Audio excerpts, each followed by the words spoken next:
You know this one: the apple, the glass box, the 7 little men, and a kiss that brings her back. There is no kiss.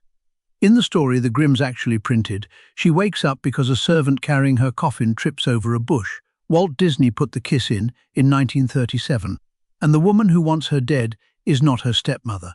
In the first edition, in 1812, it's her mother, her own mother. That's the version we're telling, and afterwards I'll show you the world that thought it was reasonable. Deep in winter, a queen sat sewing at an open window, and the frame of that window was black ebony. It was snowing, and the snow had banked up along the ledge in front of her. She looked up at it a second too long and put the needle straight through her finger, and 3 drops of blood fell out onto that snow. She stopped and sat there looking at them, red sitting in the white, and the black frame around the whole thing, and she said out loud, "I want a daughter with skin like that snow, and a mouth like that blood, and hair as black as this wood." Before the year was out, she had a daughter, and the girl came exactly as ordered. White skin, red mouth, black hair. They called her Snow White. The queen kept the girl close while she was small. She would sit her on her lap by the fire and tilt her chin up to the light and go over her slowly. The skin, the mouth, the hair, every color where she had asked for it. The girl grew up. She kept the colors she was born with. The white stayed white, the red stayed red, and the black hair came down past her shoulders. And the queen got older. Not all at once, a little at a time in the mornings in the glass. She had a mirror in her private room. She went to it every single day on her own with the door shut behind her. Mirror, mirror on the wall, who in this land is fairest of all? And for years the glass gave her the same answer, and she could go out and get on with being alive. "You, my queen, you are the fairest of them all." Then one morning it didn't. "You are fair, my queen," it said, "but Snow White is 1,000 times fairer than you." The queen stood there in front of it, in a room nobody else was allowed into, and something in her turned over, and it never turned back. She sent for a huntsman, and she was careful with him. "Take the girl out into the forest," she said, "somewhere far. I don't want to see her again." And then she told him what to bring her back, her lungs and her liver. "I want to know it's done." He got her out past the last of the fields, and he took the knife out, and then he stood there and couldn't move his arm. She was kneeling in the snow, asking him not to, and he was a man doing a job for his employer, and the job was cutting a girl open. "Run," he said, "go on, run, and don't come back this way." He killed a young boar on the road home and cut the lungs and the liver out of it and carried them to the castle wrapped in a cloth. The cook boiled them with salt and served them up to her that evening. And she ate every bit of it, and she believed the whole time that she was eating her daughter. Snow White ran until the trees stopped, and there was a little house with nobody in it. Inside everything was small and everything was clean. 7 little plates on the table, 7 little cups, 7 little beds against the wall. She was starving, and she still took only a mouthful from each plate and a sip from each cup, so that she wouldn't rob any one of them of a whole dinner. Then she tried the beds until she found one that fitted, and she was asleep before she had finished lying down. The 7 of them came down off the mountain with their lamps and their picks and found her lying there. They didn't wake her. They lifted their lamps and stood around the bed and looked at her, and that took most of the night. In the morning she told them everything. "Keep the house," they said. "Cook, wash, make the beds, and you can stay as long as you like." And then the only warning they ever gave her: "Let nobody in that door while we're on the mountain. Nobody." The queen left it a while. Then she went back to the glass, because she was never going to be able to leave it alone, and the mirror told her the girl was alive. Over the 7 hills, in the house of the 7 little men, and still 1,000 times fairer than she was. So the huntsman had lied to her. She didn't have him whipped for it, and she didn't send anybody else. She sat with it for a night, and in the morning she started getting ready to go over those hills herself. She came the first time as an old peddler woman with a basket of laces, silk ones, good ones, and she stood at the door until the girl came over to look. "Let me lace you properly, child.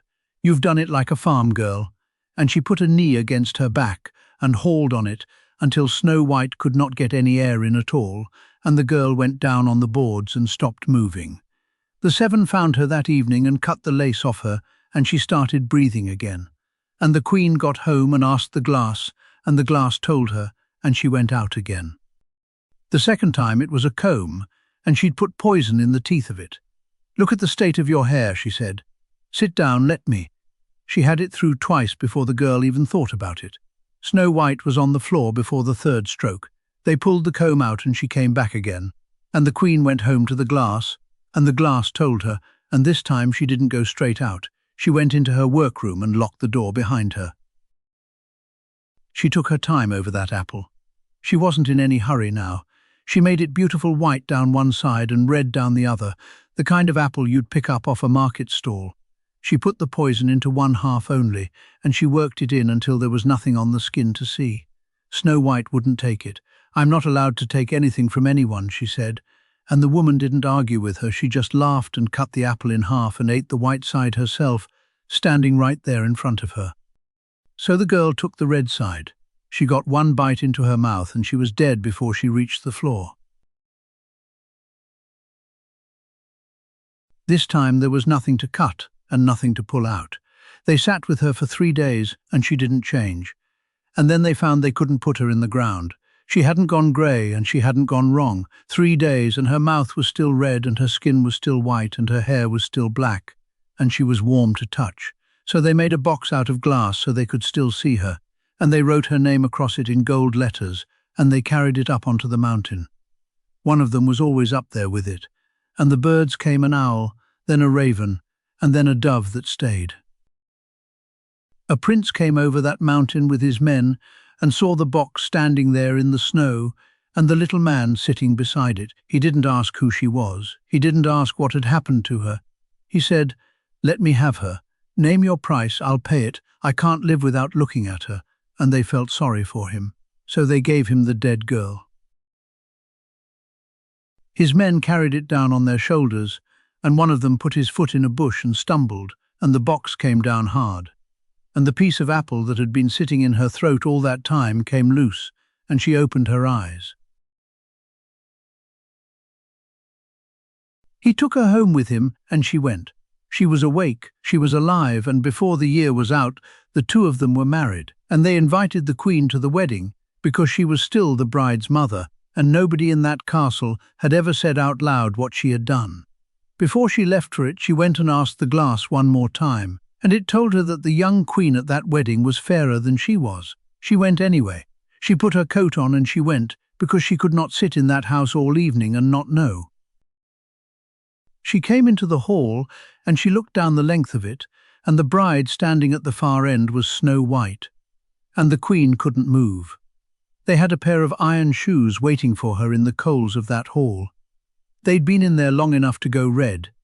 They brought them out with a pair of tongs and set them down on the floor in front of the queen, in front of everybody, and they made her put them on her feet. And she danced. The queen danced in those shoes in front of the whole wedding, with her daughter and the prince watching from the top of the hall, until she went down on the floor and she didn't get up again. So, in 1812, the woman doing all of that is her mother. By the second edition in 1819, she's a stepmother, and the Grimms have written in a first wife who dies having the baby and a father who marries again. They cut her in half. The good mother dies in childbirth and stays perfect, and everything ugly gets handed to a woman who came in from outside. And that edit is the tell, because it says the original horror was never really witches or apples. It was a woman looking at her own daughter and seeing the person who was going to replace her. And that stepmother slotted in so easily because she wasn't a fantasy. She was the most ordinary woman in the room. Women died in childbirth constantly, and Maria Tata puts the result bluntly. Around half of all children back then were raised by one birth parent and one step-parent. Half. And these were households with one loaf on the table. A second wife arrived with her own children to feed, and every mouthful the first wife's daughter ate came off their plate. Nobody had to be wicked for that to end badly. The tale gave that arithmetic a face. and made it a woman's face, and let everyone go on eating. Now think about who the queen is, to the people first hearing this. An older woman, on her own, locked in a room with jars and dried herbs, mixing something. They were burning women for that. Between about 1450 and 1750, somewhere near 40 to 50,000 people were executed as witches across Europe. 3/4 of them women, and mostly older women, the ones with no husband and no money standing between them and the village. One historian's summary of who got accused is almost the queen word for word, a woman who wanted things for herself and had nothing left to trade for them. So when a crowd heard about a woman past her prime, alone in a locked room, brewing something that wasn't a fairy tale to them, that was their neighbour, and they already knew what was supposed to happen to her. And the mirror. The tale never says where it came from. It gets 5 words. She had a magic mirror. No maker, no bargain. Which tells you the glass was never the strange part.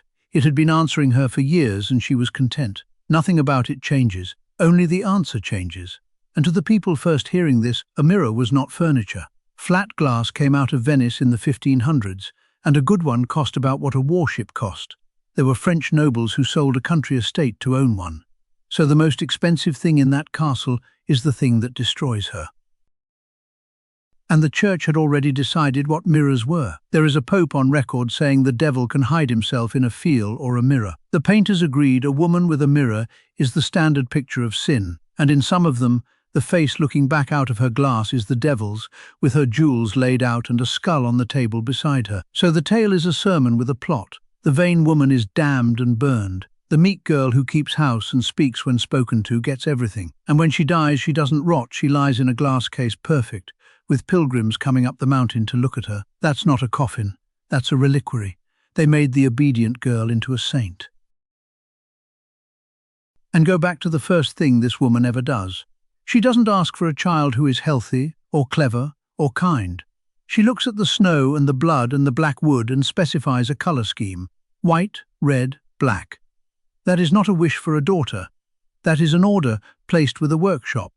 And the trap shuts right there, years before the girl can walk. If what you wanted was a beautiful object, then the morning it turns out to be more beautiful than you are, it stops being your daughter. It's competition. The mirror never started this. It just read the score out. Which leaves the 2 parts this story hands out to women, and there are only 2. Be the girl, quiet, useful, no wants of your own, and worth the most in the whole story. At the moment she's a corpse in a glass box, when a man who has never spoken to her offers to buy her body because he likes looking at it. Or be the queen, the only person in this story who ever wants anything or makes anything or does anything at all. And they put her in iron shoes and made her dance in front of a crowd until her heart stopped. Sandra Gilbert and Susan Gubar had the sharpest line about that mirror. They said it isn't magic, it's the voice of the king.